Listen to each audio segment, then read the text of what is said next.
আসসালামু আলাইকুম ভিউয়ার্স। আল্লাহ রাব্বুল আলামিন হযরত সালেহ আলাইহিস সালামের কওম সামুদ জাতিকে কেন ধ্বংস করেছিল, তারা এমন কি অন্যায় করেছিল যার কারণে আল্লাহ রাব্বুল আলামিন তাদেরকে গজব দিয়ে ধ্বংস করে দিয়েছিলেন। আজকের ভিডিওতে তাদের ইতিহাস সম্পর্কে আমরা আলোচনা করব, তাই ভিডিওটি সম্পূর্ণ দেখবেন। চলুন ভিডিওটি শুরু করা যাক। সামুদ জাতি ছিল হযরত সালেহ আলাইহিস সালামের কওম। তারা আদ জাতির পরবর্তী প্রজন্ম। তাদের বসবাস ছিল হিজন নামক এলাকায়, যা বর্তমান সৌদি আরবের মদিনা ও তাবুকের মাঝামাঝি অঞ্চলে অবস্থিত। এই জায়গা এখনও মাদাইনুস সালেহ নামে পরিচিত। সামুদ জাতি ছিল ধনী ও শক্তিশালী। তারা পাহাড় কেটে ঘরবাড়ি তৈরি করত, বাগান ও চাষাবাদেও দক্ষ ছিল।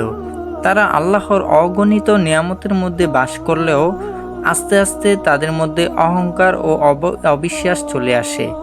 তারা আল্লাহকে এক মানতে অস্বীকার করে মূর্তি পূজা শুরু করেছিল। আল্লাহ তাদের মধ্যে নবী সালেহ আলাইহিস সালামকে পাঠান।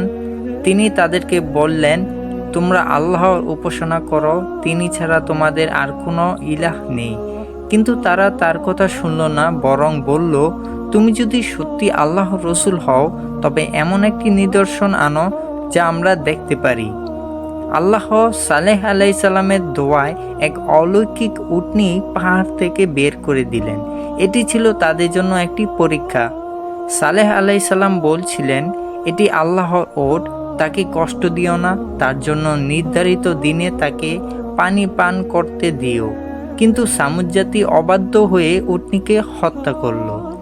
উটনী হত্যার পর সালেহ আলাইহিস সালাম বললেন, তোমরা 3 দিন পর্যন্ত তোমাদের ঘরে ভোগ করো, তারপর তোমাদের উপর শাস্তি নেমে আসবে।